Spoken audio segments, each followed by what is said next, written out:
there! Welcome to Spectrum Pulse, where we talk about music, movies, art, and culture, and we finally have a long-form solo album review of the newest from Everything Mountainhead. I don't think I could have predicted the swerve that Everything made in 2022 with Raw Data Feel. I mean, before that album, this band approached greatness with Get to Heaven back in 2015, but their following two albums just never recaptured that magic for me, often feeling like frustrating thematic misfires as much as the compositions just didn't have that same punch. Hell, even for as much as I like Get to Heaven, it often feels like an ascent that never quite goes over the top, which is, yeah, kind of the point. It's an album I definitely respect more than I love. And while embracing poppier, alternative dance textures help amplify their melodic instincts to just a different level, I tend to be a big fan when progressive rock-leaning acts go poppier and bend melodic intricacies to catchiness and unique hooks. But when you pair it with writing that took the deflective weirdness into a paradoxically exposing a raw, very vulnerable human core, it gave Everything a newfound populism that I found really endearing. One of the biggest surprises and the best albums of 2022, including two of my favorite songs that year. Hell, you can argue they're one of the few musical acts that effectively use large language models, which have been colloquially rebranded, mostly incorrectly, as artificial intelligence, in actually to make an artistic point, highlight digital isolation and obfuscation, rather than just using it to cut corners and exploit labor. So I was deeply curious where their follow-up would actually take them, reportedly doubling down on the electronic pop textures, but a return to more high-concept themes. I knew they wouldn't have that element of surprise that came with Raw Data Feel that inevitably helped amplify that initial experience for me, but this is also a band I can reasonably trust to do the work and stick the landing.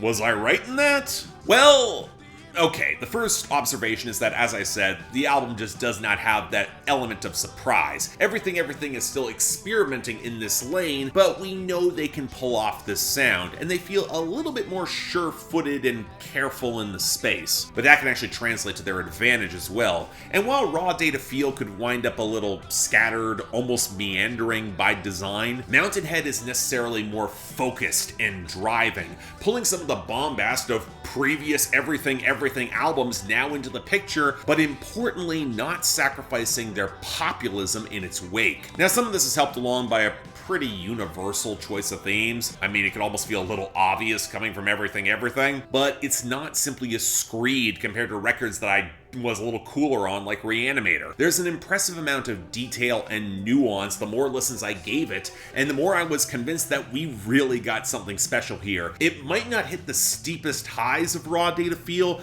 but it might wind up better as a whole. Potentially one of the best albums of 2024, and I don't say that lightly. And you know what? I want to start off with those themes and that higher concept. A society is fixed on building a giant mountain by excavating a giant pit. Whereas time passes, the mountain gets steeper and the pit gets deeper, and those digging have forgotten why they even dig, as they're egged on by Hellkite priests with legends of a giant golden serpent at the deepest recesses of the pit, and at the very top of the mountain, a giant mirror that shows endless images of the self. But when you couple it with some suspiciously modern, contemporary to Earth lyrical references, it becomes very obvious it's all metaphorical. This is about modern late-stage capitalism, and it's not especially subtle about it. Hell, on the second song you get lines like, "It's all about the money now, it's all about the Benjamins." And that's distinctly funny for a UK band. Now, this sort of large-scale societal critique, it's not new for Everything.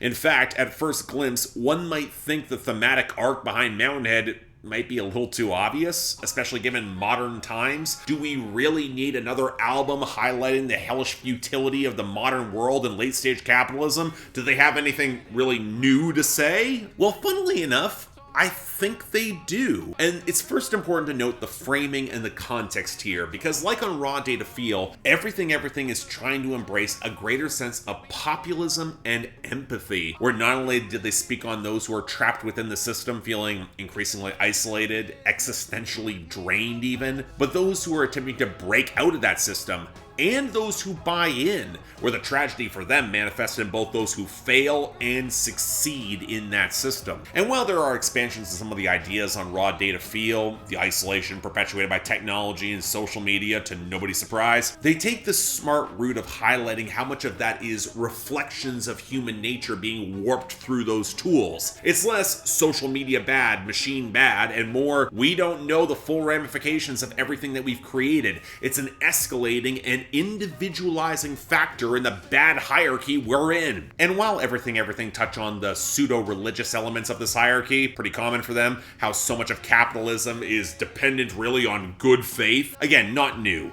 Nor is the expanded critique of machismo and how much men will buy into these systems that they don't fully understand, but offer them some kind of reward or privilege, at least until they get thrown aside as disposable. Where this album really shines is interweaving all these threads as compounding factors, like on the End of the Contender, reportedly inspired by an older ex-boxer who went viral for a road rage incident. What's so notable is the sense of privilege that the cops, of course they're going to be on his side. He's part of a world that made sense before, but it doesn't, not anymore. And that directionless fear and rage of losing power in a world that's passing him by. I mean, he's not particularly smart, nor are the guys consumed by their hatred of cancel culture on Buddy Come Over that see themselves spiral down taking that black pill, or on Canary, where he's bought into the excavation of the pit so fully to feed the mountain, getting relentlessly exploited by those higher up in the system, where he's convinced there's a greater reward beyond being, well, the canary in the coal mine. But where Everything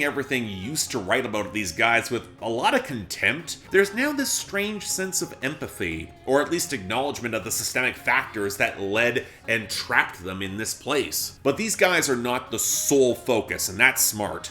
Cold Reactor speaks to that common man who is isolated and drained within the system that he doesn't really understand, and it doesn't care about him. Aware of the sword of Damocles above him, but what else can he do? Rents due. Later echoed on City Song where he calls into his job and he says he's not coming in. They don't even know his name, but at least they're paying him.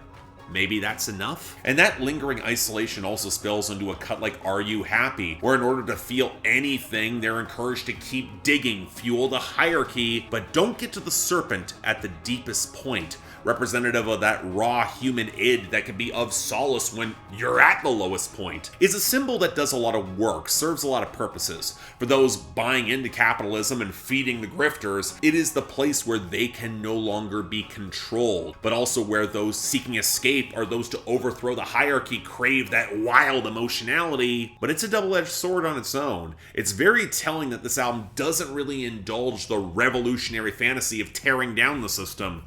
How very English of them. Now, of course, the flip side is ascending the mountain, trying to find a way to ascend the snake oil hierarchy on songs like the Madstone, running on pure individualist fervor, where emotionality becomes a weakness to be exploited as the metaphor morphs into that of cutthroat commodification and slaughterhouses, where ironically, in forging something of a human connection, they're able to get higher on that mountain than ever before, reach the great mirror, enter it, only to find a sprawling, Kafka-esque hollowness at the center.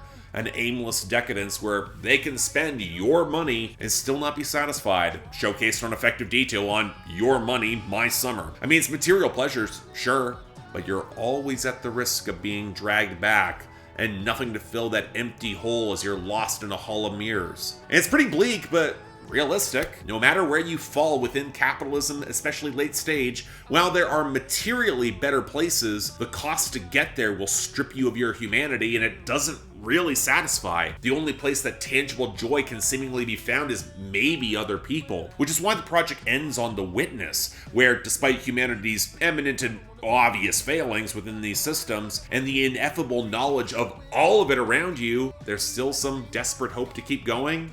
I mean, it's life.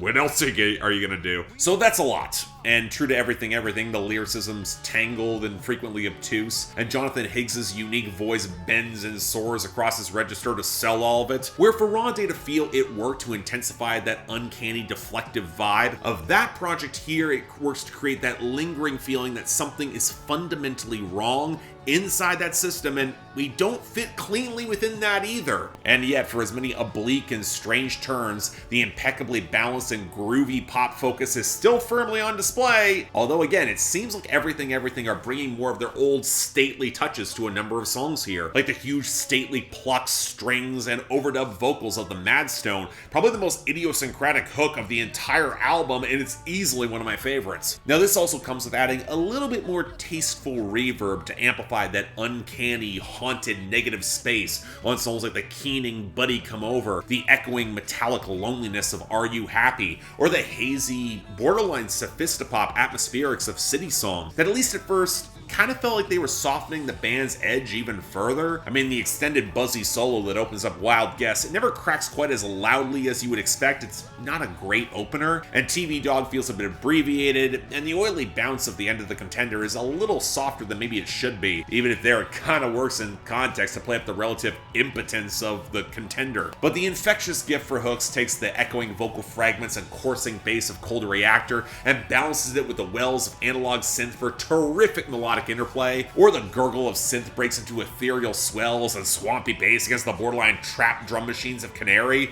all the more effective on Dagger's edge as well, to the stacked vocals and the aching strings against the pulsating house beat of Don't Ask Me to Beg. But what might be the most uncanny here are Enter the Mirror and Your Money, My Summer, where you hear gentle, reverbed, borderline reggae grooves that the band themselves have admitted they would have avoided making in the past for sounding too much like the Red Hot Chili Peppers. Although, quite frankly, they remind me a lot more of 21 Pilots. Yeah, of course, there are the details that add a little bit more deceptive punch. There are layers here. The explosive, guitar-driven climax of the former, the washed-out menace of the latter that transitions incredibly well into Dagger's edge. But I actually don't think the 21 Pilots situation is a bad comparison in terms of how the sound design augments the themes at the core. All sorts of chill vibes, sure, but there's something ever so slightly off about them as a whole. And that works for songs that are enticing but also remarkably catchy, but also feel alienating if you're paying attention to the fine details, where if you get what's going on, it's a little bit perverse to enjoy it, while ending the project with the barest flicker of hope,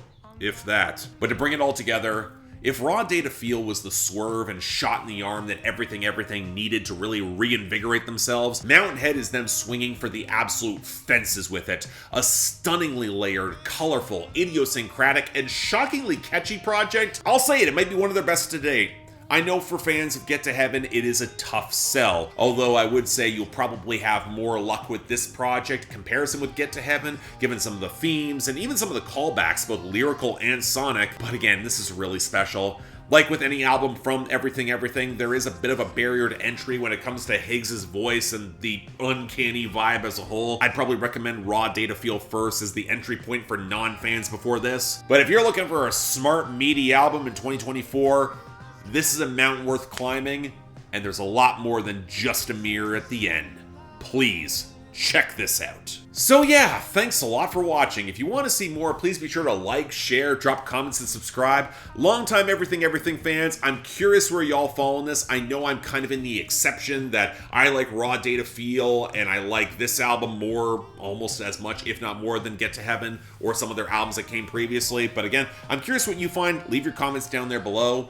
Beyond that, though, anything else I might be able to do to improve my presentation, I'm all ears. And if any of you all want to actually help support the channel beyond just like buying merch or hell, actually getting albums on my schedule, or even arguing with me on my Discord, link to my Patreon is right over there. Once again, you don't have to feel obligated. Tough times, I understand. This is an album about late-stage capitalism. It feels kind of gross even plugging it, but the option's available.